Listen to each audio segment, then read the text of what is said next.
노스베이 그리고 우리 네파교회 우리 성도님들 또 장로님들 집사님들 지근거리에 있어서 이웃인데 일일이 찾아뵙지는 못하지만 이렇게 온라인으로 화면으로만 이렇게 인사드릴 수 있어서 너무 반갑고 또 기쁩니다. 뭐 저희 같은 지역이라서 다 한 번씩은 다 배웠을 것이고 또 뭐 체육대회나 아니면 또 우리 연합 합창제 때 다 한 번씩은 뵀을 거라고 생각합니다. 네파교에서도 그때 지역 무슨 모임 있을 때 장로의 모임이나 무슨 뭐 세미나 전도 있을 때 저희가 가서 제가 그 센트럴밸리 있을 때 가서 특창도 하고 그렇게 했던 기억도 나고요. 또 노스베이 교회는 처음에 시작할 때 제가 센트럴밸리 교회 와서 연합 예배를 한번 같이 드린 그런 기억이 있습니다. 그래서 다 남과 같지 않고 아주 다 친근하고 또 주 안에서 다 한 형제고 또 같은 성도라는 그런 느낌 때문에 편안한 것 같습니다. 오늘 저녁과 내일 안식일 이렇게 주말 부흥회로 저를 불러주셔서 너무 감사하고 또 손석구 목사님께 감사를 드립니다. 오늘 내일 이제 오늘 저녁에는 금방 소개한 것처럼 말씀의 능력에 대해서 함께 좀 말씀의 은혜를 좀 나누도록 하고요. 내일은 우리가 꿈꾸는 교회라는 그런 제목으로 함께 또 하나님의 말씀을 함께 나누는 그런 귀한 시간이 됐으면 참 좋겠습니다. 네파교회와 노스백교회 우리 성도님들께 질문 하나 드리겠습니다. 여러분들 우리가 늘 아침 저녁으로 가정에서 조성 예배도 드리고요. 또 그리고 뭐 구역반이 혹시 있을지 모르겠지만 구역반 예배도 드리고 또 우리가 안식일 날 모여서 금요일이나 또 안식일 날 모여서 우리가 공예배를 우리가 함께 모여서 드리는데 이 우리가 어떤 예배를 드리든지 상관없이 예배에 있어서 가장 중요한 것, 뭐 조금 더 쉽게 얘기하면 예배를 구성하는 가장 중요한 세 가지가 혹시 무엇이라고 생각하십니까, 우리 성도님들? 예배를 구성하는 가장 중요한 세 가지. 네, 뭐라고 생각하십니까? 제 말씀 잘 들립니까? 예, 예, 잘 잘 들립니다. 들리죠? 예, 네, 네, 조금 네. 묶음으로 하시고 들어가지고 지금 잘 말씀 못 하시는 것 같습니다.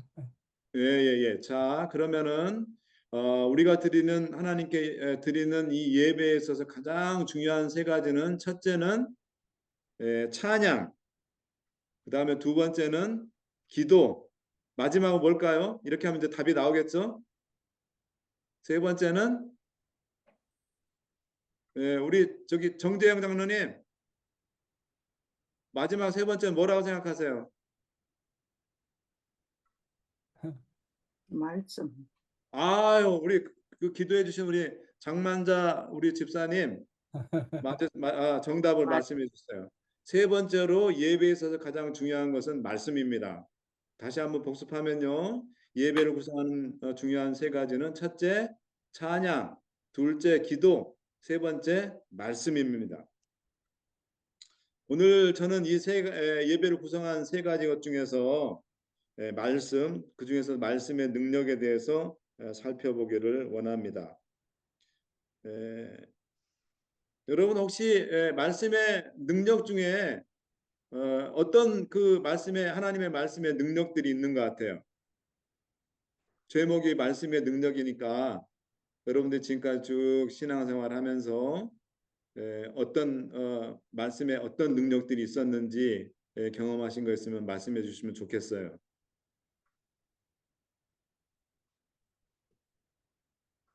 말씀에는 어떤 능력이 있는 것 같아요. 하나님과 나와의 관계. 하나님과 나의 관계를 연결해 주는 중요한 것이 바로 이 말씀이다. 그런 능력이 있다. 하나님과 나를 연결시켜 주는 능력이 있다. 좋은 말씀이십니다. 또 다른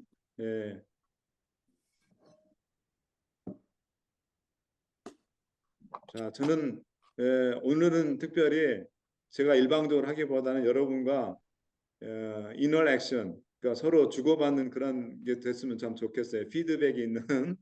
자, 여러분 말씀에 어떤 능력이 있는 것 같아요?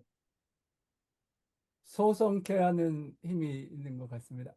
소생시키는 힘. 살리는 능력. 소생이라는 말은 다른 말로 얘기하면 살리는 능력이거든요. 살리는 능력이 있다. 아, 역시 좋은 대답이십니다. 또 다른 분 누가 말씀 한번 해보십시오. 어떤 능력이 있는 것 같습니까? 말씀에. 치유의 능력. 치유의 능력. 아이고, 좋습니다. 네, 점점 이제 오늘 제가 다루려는 그런 답들이 지금 나오고 있어요. 또 마지막으로 한 분만 더 말씀 좀 해. 변화시키는 능력. 변화시키는 능력. 예. 아이고, 네, 좋습니다.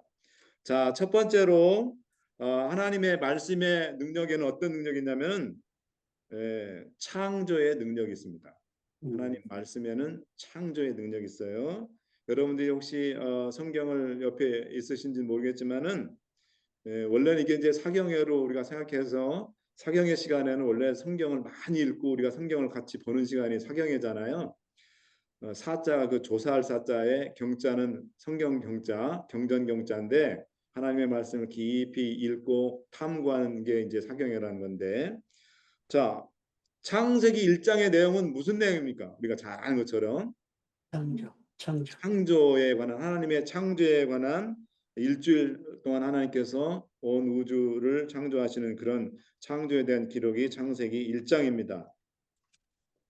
근데 창세기 1장에서 정말 중요한 저는 한 가지 사실을 발견했어요. 그건 뭐냐면 하나님께서 매일 무엇인가를 창조하실 때마다 한 어구가 늘 반복돼요. 한 어구가. 그 어구가 뭘까요, 여러분? 좋았더라. 네? 좋았더라. 좋았더라. 예, 그것도 좋았더라. 심히 좋았더라. 예, 그것도 있어요. 이제 하나님의 심사평이 하나님께서 창조를 하시고 그 창조된 피조물들을 보시고 좋았더라. 뭐 심히 좋았더라. 그런 심사평을 하시는데 여섯째 날 우리 인간을 만드시고 나서는 다른 창조물보다는 더 최고의 극찬의 심사평을 하시죠. 심히 좋았더라. 그렇게 말씀하시죠. 자, 창세기 1장 3절 보면 하나님이 가라사대라는 말씀이 나옵니다. 영어로는 가세드라는 그런 말씀이 나오는데요. 첫째 날 하나님께서 빛이 있으라. 하나님께서 가라사대 빛이 있으라 하시니까 빛이 있었어요. 그 다음에 이제 둘째 날은 창세기 1장 6절입니다. 보면 하나님이 가라사대 영어 우리말로는 뭐 가라사대지만은 영어로는 가세 하나님께서 말씀하셨다 그런 뜻이죠. 네, 궁창을 둘째 날 만드셨는데 그때도 하나님께서 가라사대 하나님이 말씀하셨다. 그다음에 세 번째 날은 또 뭘 만드셨죠? 창세기 1장 9절 11절에 하나님께서 바다와 육지를 만드시고 땅에 각종 풀과 채소 그리고 과일이 나게 하셨는데 이때도 하나님이 가라사대 하나님이 말씀하시되 그런 뜻이에요. 그 다음에 또 넷째 날에도 넷째 날은 우리가 잘 아는 것처럼 해, 달, 별을 만드시는데 그때도 하나님이 가라사대 창세기 1장 14절에 보면 그렇게 나옵니다. 창조의 그 일주일 동안 하나님께서 요일 날별을 뭘 만드셨냐는 여러분들 굉장히 그 헷갈리기도 어릴 때 많이 했지만 굉장히 헷갈리죠. 그런데 그 간단히 하는 방법이 있어요. 첫째 날, 둘째 날, 셋째 날만 아시면 돼. 나머지 넷째, 다섯째, 여섯째 날은 첫째, 둘째, 셋째 날 만든 데다 채워 넣으신 거예요. 그렇게 하시면은 굉장히 외우기가 쉽습니다. 그 다음에 다섯째 날에도 역시 창세기 1장 20절에 보면 하나님이 가라사대, 하나님이 말씀하시되 뭔가 물고기와 새를 만드실 때도 역시 하나님께서 말씀하시되 그랬어요. 그리고 여섯째 날에 또 여기 동물들을 만드셨는데 창세기 1장 24절에 보면 그 동물들을 만드시기 전에 또 어떤 말씀했죠? 창세기 1장 24절에 보면 하나님이 가라사대 이렇게 말씀하셨어요. 그래서 이 말씀들을 볼 때 하나님께서는 모든 것들을 말씀으로 창조하셨다는 거죠. 그래서 하나님의 말씀에는 첫 번째 창조의 위대한 능력이 그 말씀 가운데 있다는 겁니다. 이 놀라운 창조의 최초의 그 창조 당시의 그 창조의 능력이 말씀 가운데 있다면 다시 이 창조의 능력이 나타나는 때가 있는데 그때가 언제일까요? 이게 안 넘어가네요. 예. 네. 계시록 22장 5절 전반부에 보면 보호자에 앉으신 이가 가라사대 보라 내가 만물을 새롭게 하노라 그랬습니다. 하나님께서 재창조를 이제 하시는 그런 거에 대해서 말씀을 하고 계시는데 그때도 또 역시 뭐라 했습니까? 보호자에 앉으신 이 우리 예수 그리스도께서 말씀하시되 보라 내가 만물을 새롭게 하노라. 재창조 역시도 우리 예수 그리스도의 말씀을 통해서 재창조가 이루어진다는 것입니다. 그래서 첫 번째로 하나님의 말씀에는 창조의 놀라운 능력, 재창조의 앞으로 일어나게 될 일이죠. 재창조의 놀라운 능력이 있다는 것을 우리가 말씀을 읽으면서 또 말씀을 통해서 확인할 수가 있습니다. 자, 그 다음에 두 번째로 하나님의 말씀에는 또 어떤 능력이 있을까요? 자, 시편 119편 105절입니다. 주의 말씀은 내 발의 등이요 내 길의 빛이니이다 그랬습니다. 밤에 횃불이나 등잔불은 장애물에 걸려 넘어진 것을 막아주고 가팔은 언덕에서 발을 헛디뎌 구르는 것을 방지해줄 뿐만 아니라 위험으로 가는 길로 들어서지 않도록 보호해 주는데 특별히 인생길을 가는 데 있어서 하나님의 말씀이 그런 역할을 하는 것입니다.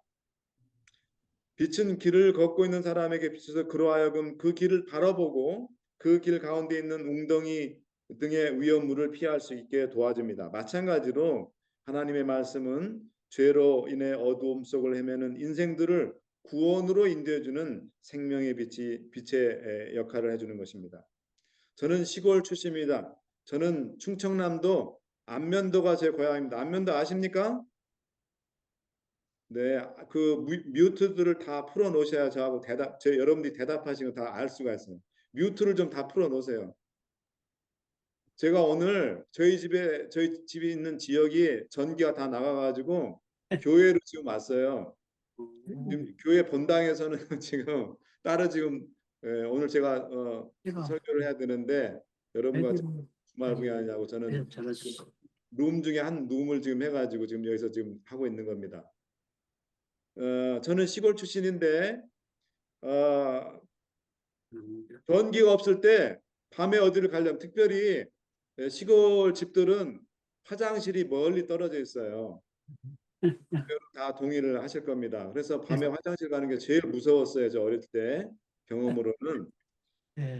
그런데 그 밤에 화장실을 가려면 어떤 걸 들고 갔냐면 이런 걸 들고 왔습니다. 우리 정재영자님 이 등 생각나십니까? 예. 박정식 장로님 생각나십니까? 예, 우리 생각납니다. 천만자 집사님 생각나셔요? 네, 이 등을 이름이 뭡니까? 이 등을 뭐라 그래요? 등자예요. 호롱불. 호롱불 아니에요. 호야 등이라도 호야. 호야 등이라고 그래요.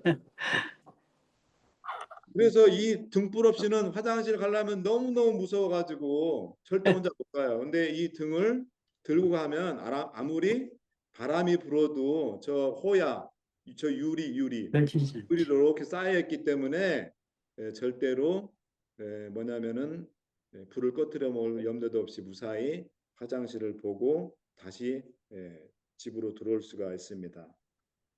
칠흑같이 어두운 인생의 밤에서 우리는 하나님의 말씀이 가르쳐주는 그 길을 가야 됩니다. 그래서 이 하나님의 말씀에는 정말 어떻게 해야 될지 선택의 기로에 있는 우리에게 어떤 길을 가야 될지 명확하게 제시해주고 또 보여주는 그런 놀라운 능력이 있습니다. 신명기 6장 6절로 9절 말씀에는 이런 말씀이 있습니다. 오늘날 내가 네게 명하는 이 말씀을 너는 마음에 새기고 내 자녀에게 부지런하게 가르치며 집에 앉을 때든지 길에 행할 때든지 누워 있을 때든지 일어날 때든지 이 말씀을 강론할 것이며 너는 또 그것을 내 손목에 메어 기호를 삼으며 내 미간에 붙여 표를 삼고 또 내 집 문서주와 바깥문에 기록할지니라. 제가 코로나 전에 2018년이니까 2019년쯤 되는데 국가자 앞에서 성지 순례를 갔다 왔습니다. 예루살렘과 요르단을 갔다 왔는데 그때 아마 우리 손석호 목사님도 같이 갔던 기억이 나는 것 같은데 같이 갔었나요, 우리 손 목사님? 거기는 같이 못 갔습니다. 아, 저기 예, 그때는 예, 여기 없고 저기 애리조나 계실 때 계셨군요.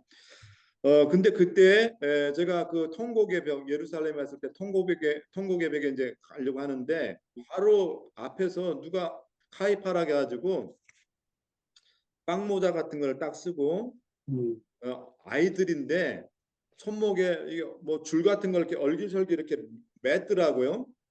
그리고 여기 이마에 네모난 상자를 이렇게 차고 그 봤더니 그게 말씀을 담은 상자를 이마에다 찬 거예요. 그다음에 여기 보면 내 손목에 메어라 했잖아요. 또 손목에 이렇게 뚫뚫뚫뚫 이렇게 감은 거는 그게 보니까 말씀을 적은 줄이더라고요. 그렇게 해서 하나님의 말씀을 또 펴놓고 이렇게 이렇게 이스라엘 백성하고 우리 조선 사람들하고 너무너무 한국 사람들하고 비슷해요. 우리도 뭘 읽으려면 이렇게 앞뒤로 이렇게 몸을 흔들잖아요. 네? 그런데 이 유대인들도 말씀을 놓고 막 앞뒤로 이렇게 흔들더라고요. 이렇게. 네. 우리는 주로 좋을 때 이렇게 앞뒤로 흔드는데 예배 시간에 네. 이 이스라엘 사람들 유대인들은 말씀 읽을 때 앞뒤로 막 이렇게 흔들면서 읽더라고. 그때 굉장히 인상적이었습니다. 부모와 교사와 학생이 보내는 권면 554쪽에 보면은 이런 귀한 말씀이 있어요.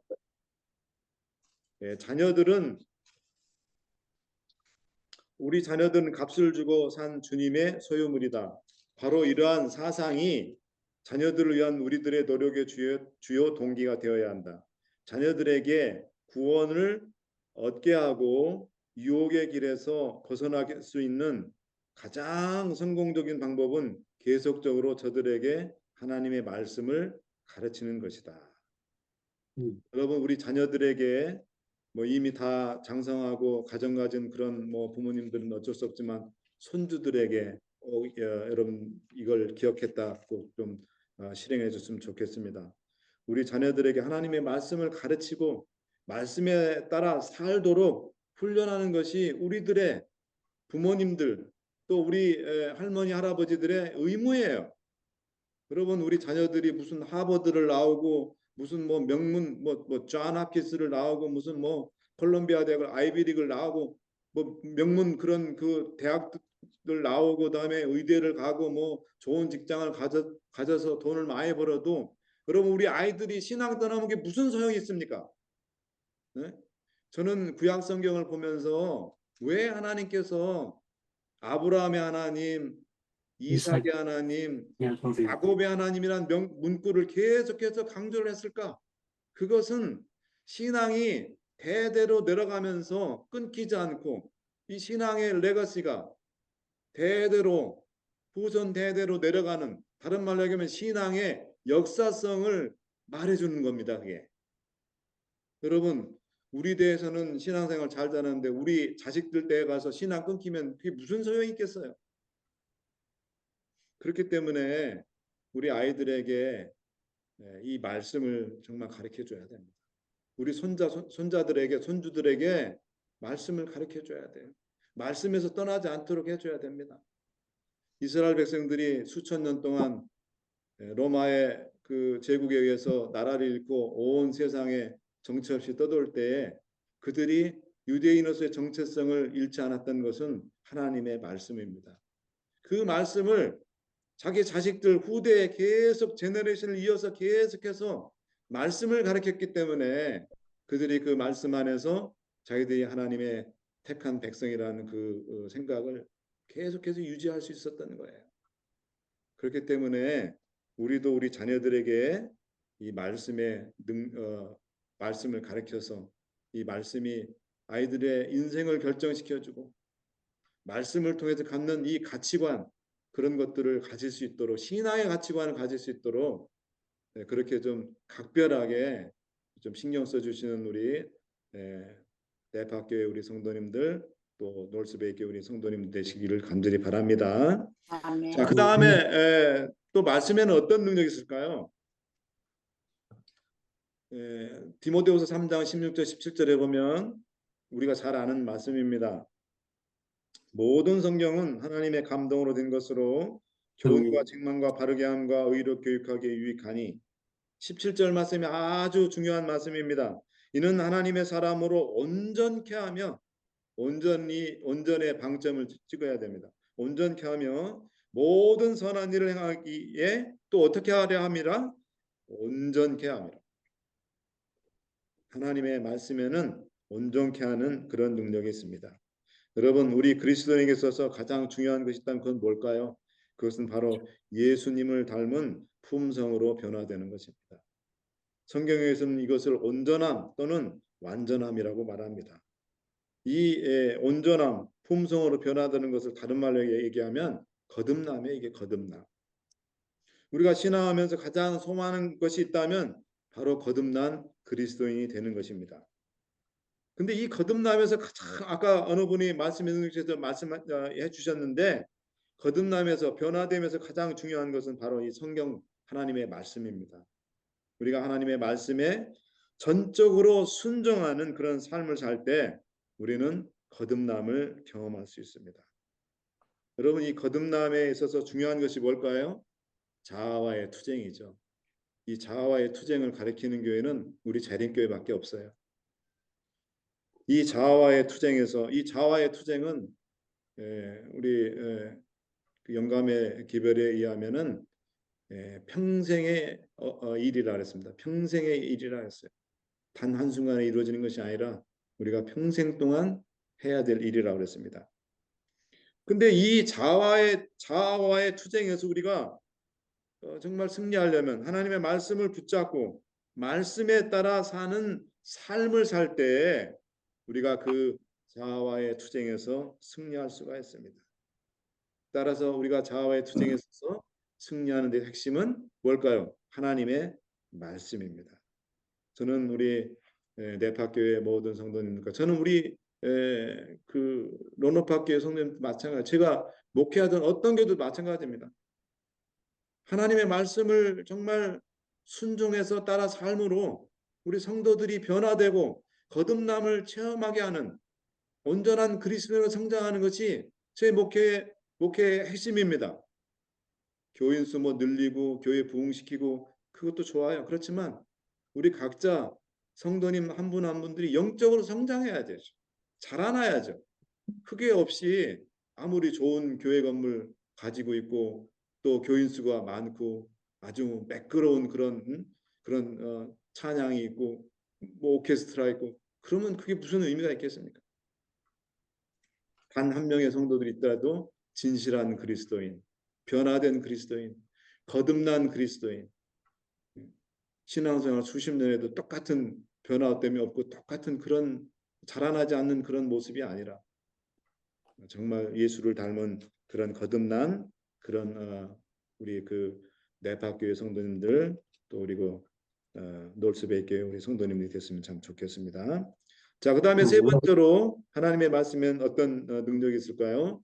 하나님의 말씀은 살았고 운동력이 있어 좌우의 날선 어떤 검보다 예리하여 혼과 영과 및 관절과 골수를 찔러 쪼개기까지 하고 또 마음의 생각과 뜻을 감찰하나니 그랬습니다. 히브리서 4장 12절 말씀은 하나님의 능력 중에서 말씀의 능력 중에서 특별히 회개에서 하나님의 말씀이 어떤 역할을 해주는지 그것을 가장 극명하게 드러내 보여주는 말씀입니다.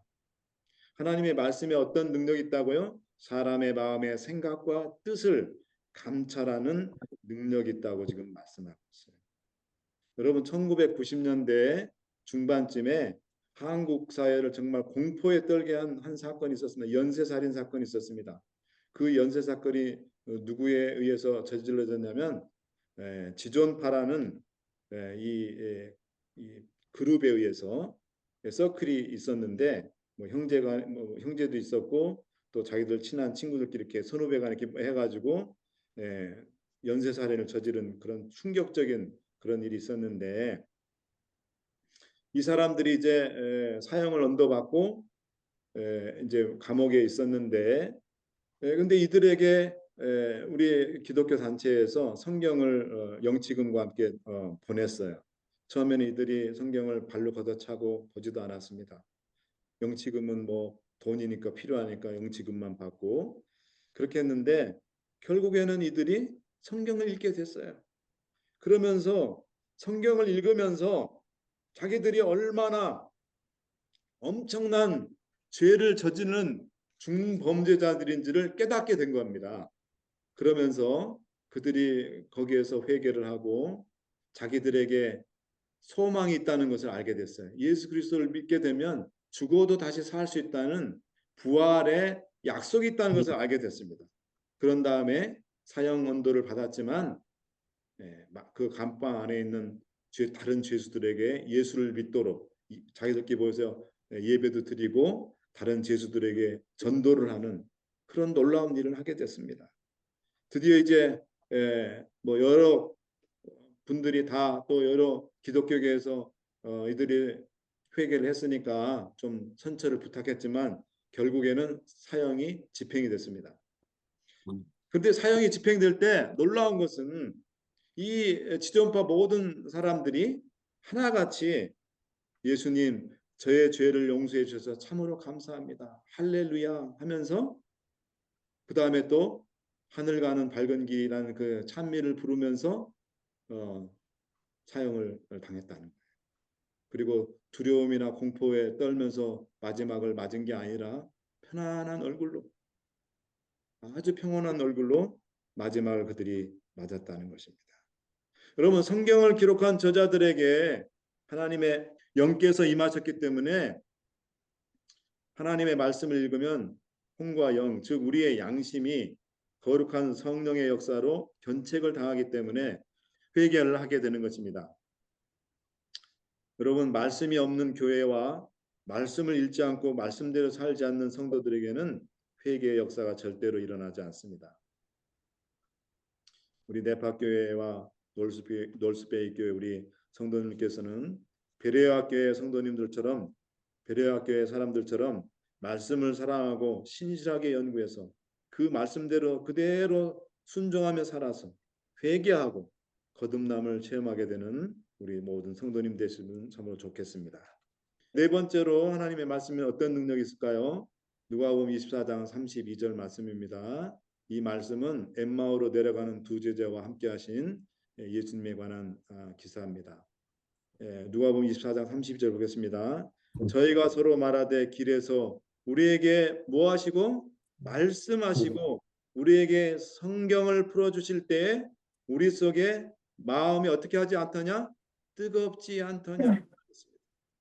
네 번째로 하나님의 말씀은 죽어가는 교회와 영적으로 잠자고 있는 성도들을 부흥시키는 능력이 하나님의 말씀 가운데 있습니다. 여러분들 가룟보문 기별 1권 121쪽에 무슨 말씀이 있습니다. 무슨 말씀이 있습니까? 우리들 가운데 있어야 할 참된 경건의 부흥은 우리의 모든 필요 중에서도 가장 심각하고 가장 긴급합니다. 지금 현재 우리 교회와 우리 성도들에게 있어서 가장 긴급하고 필요한 것은 뭐라고요? 참된 경건의 부흥이라 했습니다. 이러한 신앙을 부흥을 일으키는 것이 우리의 첫째 사업이 되어야 된다. 그럼 이 경건의 부흥, 이 영적인 부흥을 어떻게 해야 되나? 부조와 선지자 626조에 이런 말씀이 있습니다. 하나님께서는 부흥과 개혁을 요구하신다. 그 다음 말씀이 중요합니다. 성경 말씀, 오직 성경만을 설교단에서 들을 수 있어야 한다. 그러나 성경이 그 능력을 상실했으므로 그 결과로 우리는 영적 생애의 절약함, 아주 낮은 상태에 있는 현상만을 볼 따릅니다. 오늘 우리들의 상태를 아주 정확하게 그렇게 진단한 말씀이 아닐 수 없습니다. 여러분, 과거에 한국 개신교에서 우리 재림교회를 지칭할 때 어떤 교회라고 하신 지 여러분 기억나십니까? 저 안식일 교회는 성경 열심히 연구하고 고집스럽고 융통성 없게 보이지만 말씀대로 살려는 진실한 그리스도인이라 그렇게 얘기했습니다. 우리를 잘 모르는 그런 사람들이야 우리를 이단이라 그랬지 개신교인 중에서 진짜로 우리를 알아보는 사람들은 저 사람들은 정말 성경 열심히 연구하고 고직스럽고 융통성 없게 보이지만 말씀대로 살려는 그리스도인이다. 그렇게 말씀합니다. 그런데 요즘 우리들의 모습은 어떻습니까? 부끄러운 말씀이지만 요즘 일요일 교인들이 우리보다 성경 더 많이 읽고 연구하는 거 아세요? 제가 놀란 것은 우리 성서론을 이 일요일 교회 어떤 목사님이 미국 유학 왔다가 우리 교회 어떤 분한테 배워가지고 한국으로 돌아간 다음에 어느 순간부터 이 일요일 개신교인들이 성막론이라 해도 우리는 성서론이라 하는데 그 사람들은 성막론이라 해서 성서를 얼마나 열심히 연구하는지 물론 우리하고 조금 다른 측면으로 조금 이렇게 다른 각도에서 이 성서론을 좀 이렇게 하지만은 굉장히 열심히 하는 걸 보고 제가 깜짝 놀랐어요. 야, 이제 더 이상 성서론도 우리 교회 전유물이 아니구나. 그 생각을 제가 하게 됐어요.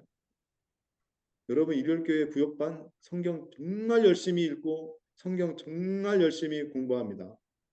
그리고 말씀대로 살려고 애쓰는 사람들이 참 많습니다.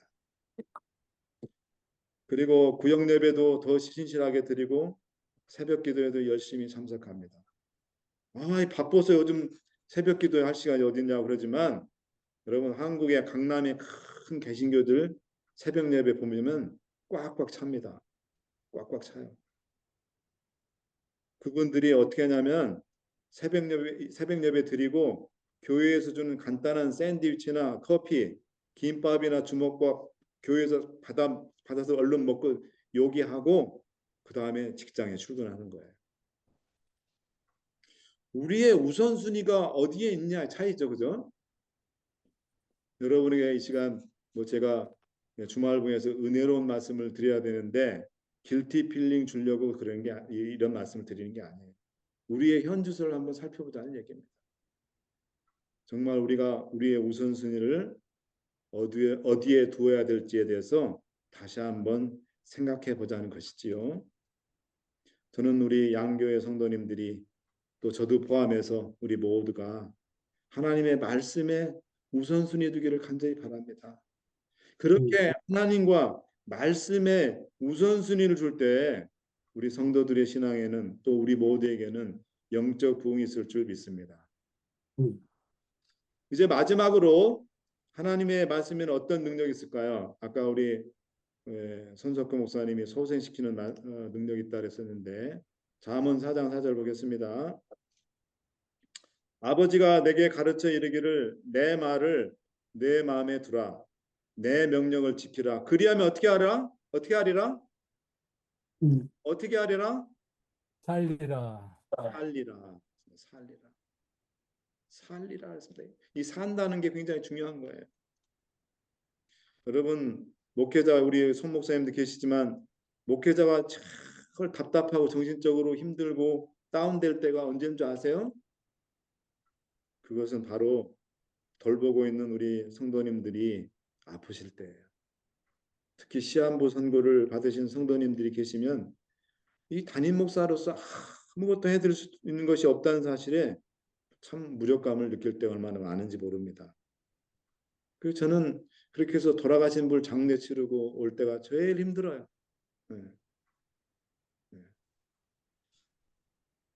그런데 목회자 가족 중에 그런데 성도님들도 그렇지만 목회자 가족 중에 그것도 목회자의 사모나 자녀가 중병으로 고생하고 있을 때 목회자는 정말 힘듭니다. 정말 힘들어요. 제가 요 마지막 부분 제가 좀 간증을 좀 하고 제가 마치려고 합니다. 저희 집사람은 아주 건강한 사람이었어요. 갑상선 저하증 외에는 큰 문제가 없었습니다. 그런데 2021년 10월 말쯤에 갑자기 황달이 생기기 시작하고 급기야는 응급실에 실려서 응급실에 가서 이제 피 검사를 했는데 급성 간부전 (acute liver failure이라는 진단을 받게 됐습니다. 일반 병실에 입원해 가서 보니까 벌써 간에서 해독 그 역할을 못 해가지고 독소들이 암모니아가 혈관을 타고 뇌까지 영향을 미쳐가지고 저를 알아보지를 못하는 거예요. 담당 의사에게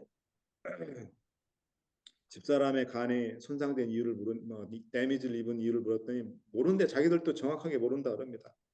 다만 우리가 역학적으로 추측해 보는데 당신 와이프가 2달 반 동안 복용한 그 오리엔탈 메디슨과 한약이죠.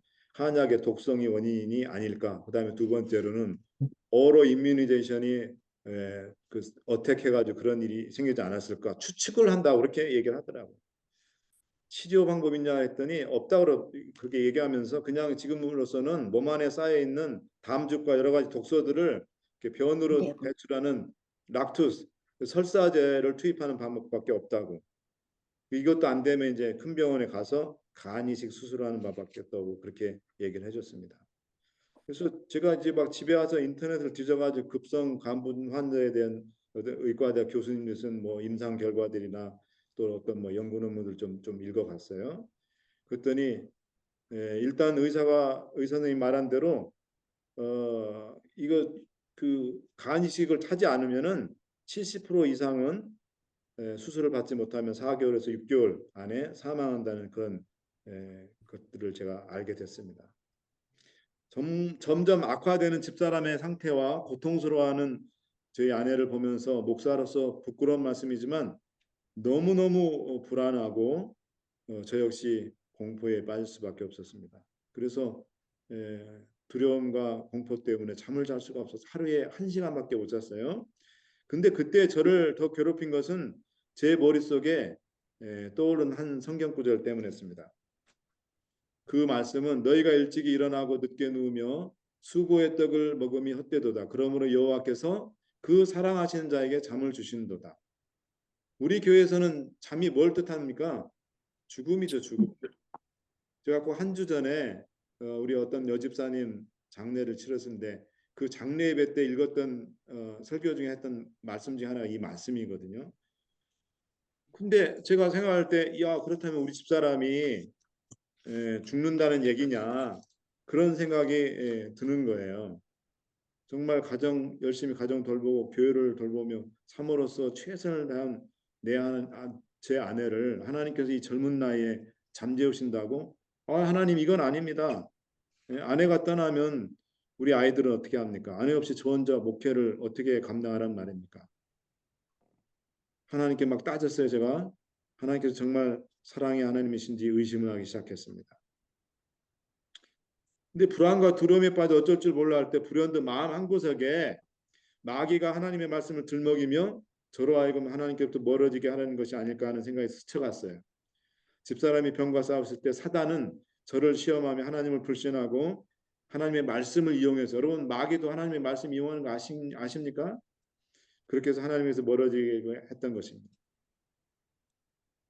다른 말로 얘기하면 제 안에서 선악간의 영적인 전쟁이 벌어지고 있었던 거죠. 마귀가 저를 시험하고 있다는 걸 깨달았을 때 저는 사단아 물러가를 막 외치면서 어렸을 때 교회에서 배웠던 복음성가를 불렀어요. 그 복음성가가 뭐냐면 예수 이겼네, 예수 이겼네, 예수 이겼네, 예수 이겼네, 예수 사탄을 이겼네, 할렐루야, 할렐루야, 예수 사탄을 이겼네. 그러면서 제 안에서 이루어진 이 영적 전쟁을 경험하면서 저는 말씀을 통해 하나님을 붙잡아야겠다는 결심을 하게 됩니다. 그래서 시편을 읽기 시작합니다. 여러분 혹시 여러분 중에서 어려운 일을 겪고 계시거나 지금 저도 또 제 아내가 또 스트로크에 와서 굉장히 지금 어려운 중에 있지만 이렇게 집안에 이렇게 아프신 분들이 계시면요 시편 말씀과 치료 봉사를 꼭 좀 읽으시기 바랍니다. 하나님께서 시편 읽는 중에 3말씀을 저에게 주셨어요. 첫 번째는 시편 40편 1절 2절 말씀입니다. 내가 여호와를 기다리고 기다렸더니 귀를 기울이사 나의 부르짐을 들으셨도다. 나를 기가 막힐 웅덩이와 수렁에서 끌어올리시고 내 발을 반석 위에 두사 내 걸음을 견고케 하셨도다. 참 우리말 성경이 너무너무 번역을 정말 멋있게 했어요.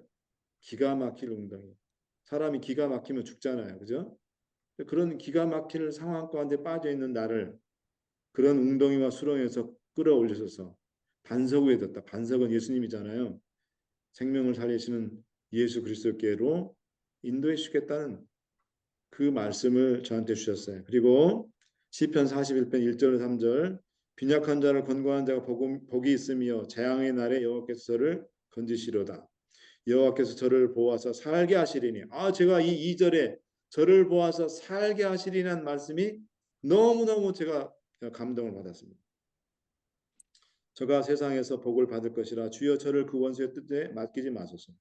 여호와께서 죄악한 병상에서 저를 붙드시고 저의 병 중 그 자리를 다 고쳐 펴시나이다. 마지막 말씀이 제가 하나님께서 저희 집사람과 함께 하신다는 사실을 확신한 말씀입니다. 시편 118편 16절 17절 말씀입니다. 여호와의 오른손이 높이 들렸으며 여호와의 오른손이 권능을 베푸시는도다. 17절 보세요. 내가 죽지 않고 살아서, 이 세상 의학은 간이식 안 하면 4개월에서 6개월 안에 죽는다고 그렇게 얘기했지만 내가 죽지 않고 살아서 여호와의 행사를 선포하려다. 제가 이 말씀을 듣고 하나님께서 우리 집사람을 살려주시겠구나라는 확신을 얻게 됐습니다. 다시 소생시켜 주실 거라는 확신을 제가 얻게 됐습니다. 네, 그래서 이제 로컬 병원, 우리 노다에 있는 우리 우생병원 애드벤티스 헬스에서 이제 더 이상 안 되겠다 해서 샌프란시스코에 있는 CPMC라는 큰 병원에 그 서부의 프라이빗 병원 중에서는 동부의 하버드나 뭐 그런 병원하고 진배없다는 그런 서부의 뭐 UCSF 그 메디컬 센터, 그 다음에 이 CPMC 있거든요. 이 이식 수술로 굉장히 유명한 병원입니다. 거기 갔는데 거기서 이제 의사가 그러더라고요. 간 전문의가 한 5일 정도 약물 치료를 해보고 안 되면은 마지막 옵션이 간 이식 트랜스플란테이션밖에 없다. 그래서 알았다고. 그래서 5일 기다렸는데 차도가 없었어요. 그래서 이제 5일 지난 다음에 의사가 최종 선고를 했습니다. 간 이식 할 거냐 그래서 알았다고. 동의해주면 우리가 영순위를 올려주겠다는, 고맙다고 했는데 나중에 보니까요, 그 멜드 점수라고 있는데 그게 100점이 넘어갔더라고요. 굉장히 위급한 순간이었던 거예요. 정말 막 오늘 내일 뭐 일주일 상관을 다투는 그런 상황이었더라고요. 그래서 알았다고 이제 동의를 해주고 이제 그 다음 날 제가 병원을 갔습니다. 갔더니 그 의사 선생님을 그 어시스트하는 MP, 널스 프랙티셔너가 미스터 김 굉장히 굿뉴스를 가지고 있다고. 무슨 소리냐 했더니 우리가 간 도너를 찾았다고. 하루 만에 간 도너를 찾았다고 그러더라고요. 그래도 내가 상식적으로 의사는 아니지만 그 간 사이즈나 뭐 혈액형도 다 맞아야 되는데 뭐 그런 거 문제 없냐 그랬더니 그런 거 안 맞고 그래서 우리가 당신한테 이렇게 얘기 안 한다고. 다 모든 게 리저너블을 하고 다 했기 때문에 그래서 빨리 준비가 되면 오늘 밤이나 내일 아침에 수술할 거라고 그렇게 얘기를 해주더라고요. 그래서 제가 하나님께서 벌써 간 도너 기다리다가 뭐 보통 빨라도 6개월이고 뭐 길면 뭐 1년, 2년 뭐 기다리다가 뭐 끝내 못 구해서 죽는 사람들도 있는데 하루 만에 24시간 남는데도 간 도너를 찾았다는 건 하나님께서 개입하시는구나. 그걸 제가 확신하게 됐습니다. 그래서 그 말씀을 읽는 가운데 그 말씀 속에서 저는 제가 경험한 거예요. 그렇기 때문에 여러분들께 제가 정말 자신 있게 말씀드리는 건 하나님의 말씀에는 생명을 살리는 능력이 있어요. 그 말씀을 붙잡으시기 바랍니다. 그 말씀 속에서 우리에게 희망이 있고 그 말씀에 역사하는 능력이 있는 겁니다. 수술을 그 다음날 받고 그 치프 팀장이 이제 수술 치프 팀장이 나와서 저한테 그러더라고요. 미스터 김, 당신 정말 럭키하다고. 당신 와이프 간 적출해가지고 봤는데 완전히 며칠만 늦었으면 죽었을 거라고. 근데 아주 정확한 타임에 도너가 이렇게 나타나서 간도 너무너무 뷰티풀한 그런 간을 우리가 도너를 받았고 그래서 아주 수술이 성공적으로 그렇게 이루어졌다고 그렇게 이야기를 하는 걸 들었어요. 그래서 우리 하나님은 살아계신 하나님이고 그 하나님께서 살아계시다는 것을 말씀을 통해서 다시 한번 우리들에게 확인시켜 주는 것을 제가 경험을 했습니다. 그렇게 됐습니다. 마지막으로 제가 이 말씀을 여러분들에게 좀 같이 읽고 말씀을 마치기를 원합니다. 우리 다 함께 읽을까요? 시작. 저가 그 내가 그 말씀을 말씀을 보내어 보내고 너희를 너희를 고치사 성경에서 건지시 이경에서 건지신도다. 이경이라는 것은 거의 죽기 일보 직전이라는 뜻이에요. 음. 말씀을 보내어 죽음 위기 직전까지 있는 그 영혼을 하나님께서 살리신다는 것입니다. 우리가 하나님의 말씀을 붙드시길 바랍니다. 그 말씀의 능력을 체험해서 여러분들이 예수 믿고 좀 변화된 거듭난 그런 그리스도인이 되지 않겠어요? 그래서 우리 노을스베이나 또 우리 넷박교의 모든 성도님들이 이 말씀을 그대로 믿고 순종해서 그래서 살아서 말씀의 능력을 꼭 체험하기를 바라면서 주말봉의 첫째 날 순서를 마치겠습니다.